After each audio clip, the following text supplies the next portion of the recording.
जय हिंद। स्वागत हमारे YouTube channel target with SB classes में। दोस्तों, इकोनॉमिक्स का ये टॉपिक भारतीय अर्थव्यवस्था से, ये इसके पहले कि दोस्तों हमने 2 वीडियो अपलोड कर दिया है। अगर आपने उस वीडियो को नहीं देखा है तो उसकी दोस्तों प्लेलिस्ट बना दी गई है, आप सभी लोग जा कर के उसको देखिए। काफ़ी इंपॉर्टेंट वीडियो दोस्तों ये। और इसके पहले जो भी वीडियो अपलोड किया गया है, इतिहास का हो, भूगोल का हो या फिर भारतीय संविधान का हो, दोस्तों उसका वो भी वीडियो अगर आपने नहीं देखी है तो उसको जा करके सभी लोग देख सकते हैं। उसकी भी प्लेलिस्ट बना दी गई है। ये वीडियो दोस्तों आपका आने वाला बीपीएससी शिक्षक भर्ती TRE 3.0, यूपी पीसीएस, आरओ का पेपर है, यूपी पुलिस का पेपर है, इन सभी के लिए वीडियो काफ़ी इंपॉर्टेंट है दोस्तों चैनल पहली बार विजिट करें तो उसको सब्सक्राइब जरूर कीजिएगा। आइए दोस्तों, क्वेश्चन नंबर 101 से स्टार्ट करते हैं। इसके पहले कि दोस्तों इकोनॉमिक्स की 2 वीडियो अपलोड की जा चुकी है, भारतीय अर्थव्यवस्था का और जनगणना का भी हमने अपलोड कर दिया है दोस्तों। और इसके पहले भारतीय सरकार की जो प्रमुख योजना है उसका भी वीडियो अपलोड कर दिया है, उसकी भी प्लेलिस्ट बना दी गई है। अगर आपने वो वीडियो नहीं देखी है तो उसको जा करके आप सभी लोग देखिए। प्रश्न दोस्तों यहीं से आते हैं घूम फिरा के, ठीक है।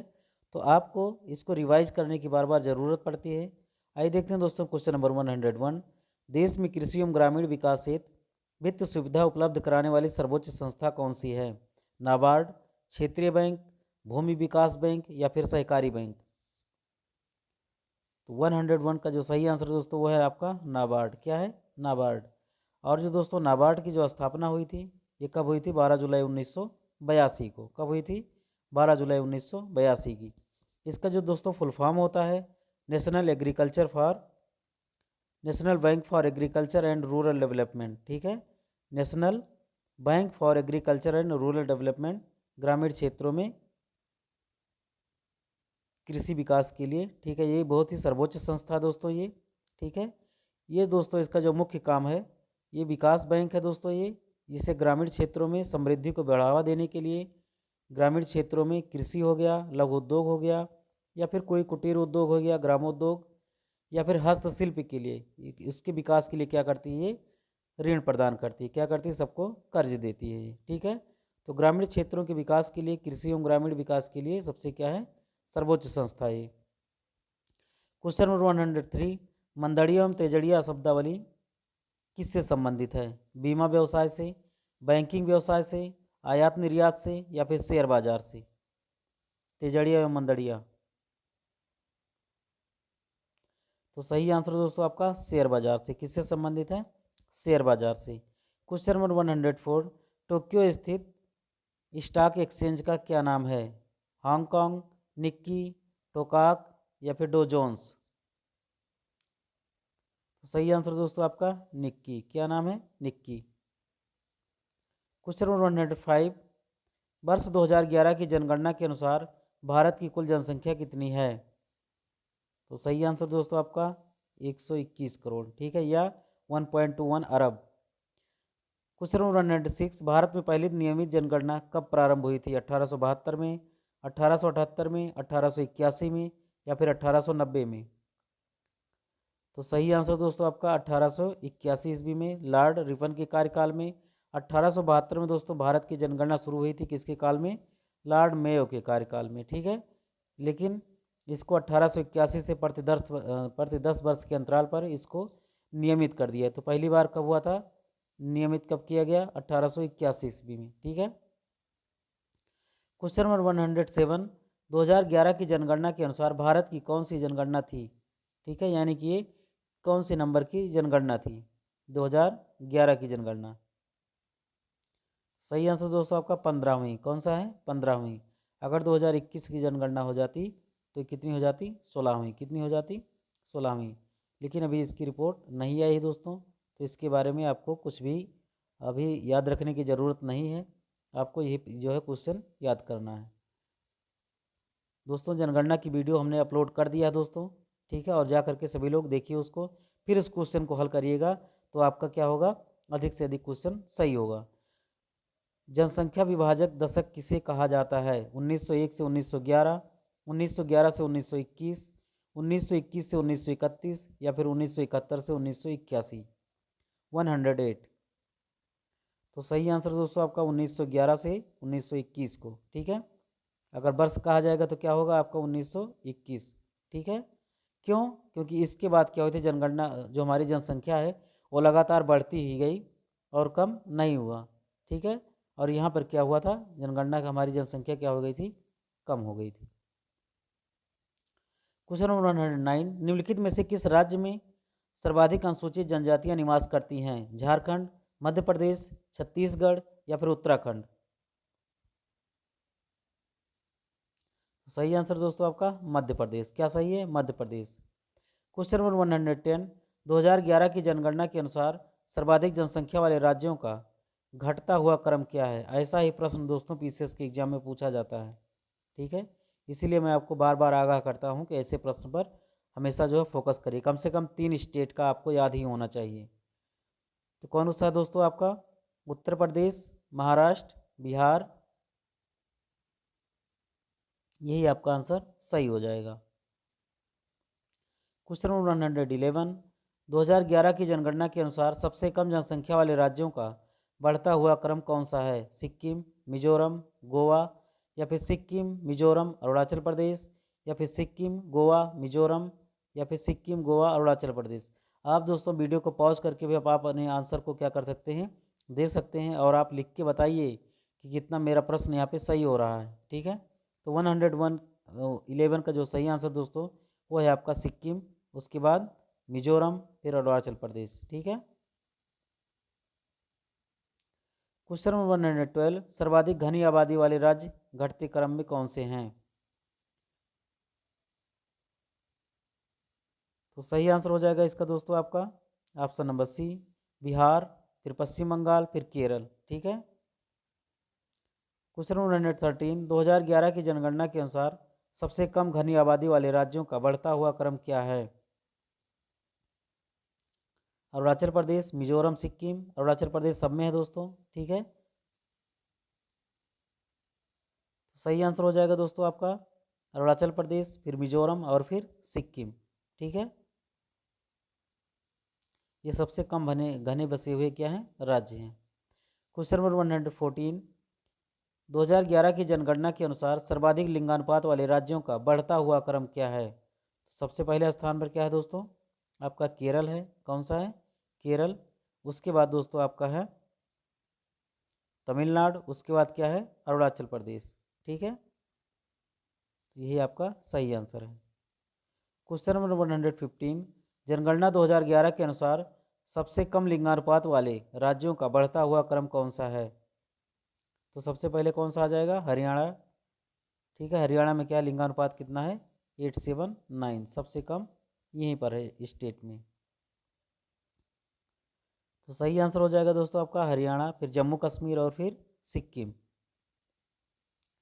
क्वेश्चन नंबर 116, 2001 से 2011 के दौरान दशकीय जनसंख्या वृद्धि दर कितनी है?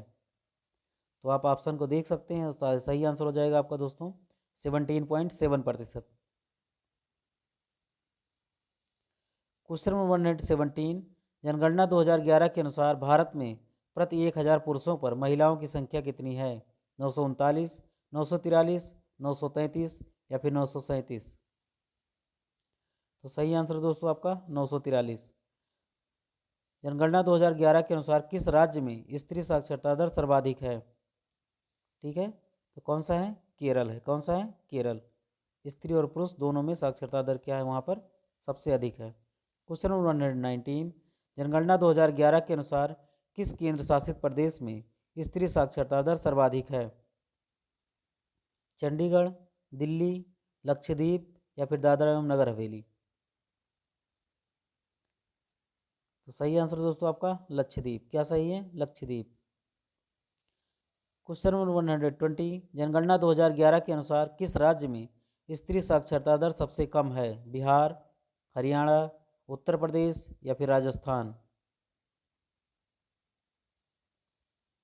तो सही आंसर दोस्तों आपका इनमें से किसका है? राजस्थान का सबसे कम है। क्वेश्चन नंबर 121, निम्नलिखित केंद्र शासित प्रदेशों में किसकी जनसंख्या सर्वाधिक है? अंडमान एवं निकोबार, दिल्ली, दादरा एवं नगर हवेली या फिर दमन एवं दीव? तो किसकी जनसंख्या सर्वाधिक है दोस्तों? दिल्ली की। किसकी? दिल्ली की। क्वेश्चन नंबर 122, क्षेत्रफल की दृष्टि से भारत का सबसे बड़ा जिला कौन सा है? थाने महाराष्ट्र, लद्दाख जम्मू एवं कश्मीर, नॉर्थ ईस्ट दिल्ली या फिर आगरा उत्तर प्रदेश। तो सही आंसर दोस्तों आपका लद्दाख जम्मू एवं कश्मीर। ठीक है, ये 2011 की जनगणना के अनुसार है दोस्तों। और लद्दाख जो है अब इसका एक अलग यूटी बन चुका है, यूनियन टेरिटरी। ठीक है, इसकी जो कैपिटल है दोस्तों लद्दाख की क्या है? लेह है। क्या है? लेह। ठीक है, तो हो सकता है ऐसा प्रश्न ना आए। ठीक है, क्वेश्चन नंबर 123, जनसंख्या की दृष्टि से भारत का सबसे बड़ा जिला कौन सा है? थाने महाराष्ट्र, लद्दाख जम्मू एवं कश्मीर, नॉर्थ ईस्ट दिल्ली या फिर आगरा उत्तर प्रदेश। तो सही आंसर दोस्तों आपका थाने महाराष्ट्र। ठीक है, जनसंख्या की दृष्टि से भारत का सबसे बड़ा जिला है। क्वेश्चन नंबर 124, क्षेत्रफल की दृष्टि से भारत का सबसे बड़ा राज्य कौन सा है? क्षेत्रफल की दृष्टि से 124। सही आंसर दोस्तों आपका राजस्थान। क्या सही है? राजस्थान। और जनसंख्या की दृष्टि से आ जाए दोस्तों तो क्या होगा आपका? उत्तर प्रदेश। कौन सा है? उत्तर प्रदेश। 2011 की जनगणना के अनुसार भारत का औसत वार्षिक वृद्धि दर कितना है? ठीक है, तो ये है दोस्तों 1.64%। कितना है? 1.64%। क्वेश्चन नंबर 126, 2011 की जनगणना के अनुसार भारत में प्रति किलोमीटर जनसंख्या घनत्व कितना है? एक स्क्वायर किलोमीटर में कितने व्यक्ति रहते हैं? सही आंसर हो जाएगा दोस्तों आपका 382। कितना है? 382। 2011 की जनगणना के अनुसार भारत में स्त्री साक्षरता दर कितना है? 55.46%, 45.46%, 65.47% या फिर 75.46%। क्वेश्चन नंबर 127, सही आंसर दोस्तों आपका 65.46% क्या है? भारत में स्त्री की साक्षरता दर है। ठीक है, क्वेश्चन नंबर 128, जनगणना 2011 के अनुसार भारत में जीवन अपेक्षा कितना है? तो ये दोस्तों आपका 66 ठीक है 5%। ठीक है, इसमें कोई भी ऑप्शन नहीं दिया गया है। क्वेश्चन नंबर 129, जनगणना 2011 के अनुसार किस केंद्र शासित प्रदेश का जनसंख्या घनत्व सबसे कम है? दिल्ली का, अंडमान एवं निकोबार, लक्षद्वीप या फिर दमन एवं दीव। 129। सही आंसर दोस्तों आपका अंडमान एवं निकोबार द्वीप समूह। ठीक है, इसका क्या है? सबसे कम है इनमें से। क्वेश्चन नंबर 130, देश का सबसे बड़ा वाणिज्यिक बैंक कौन सा है? Commercial bank. भारतीय स्टेट बैंक, भारतीय reserve bank, ICICI bank, IDBI bank. सही आंसर दोस्तों आपका भारतीय स्टेट बैंक। ठीक है, इसकी स्थापना 1955 में हुआ था। क्वेश्चन नंबर 131, केंद्र सरकार के बजट के चालू खाते में जो खर्च की सबसे बड़ी मद है वो क्या है? किसानों को सब्सिडी देना, सामाजिक सेवाओं पर व्यय, ब्याज भुगतान या फिर रक्षा व्यय। तो सही आंसर दोस्तों आपका क्या है? ब्याज भुगतान। ठीक है,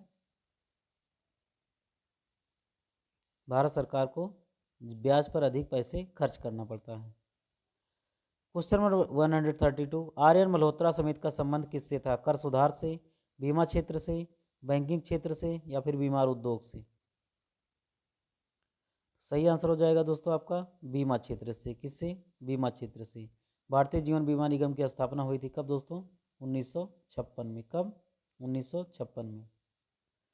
क्वेश्चन नंबर 133, योजना पत्रिका का प्रकाशन कहाँ से होता है?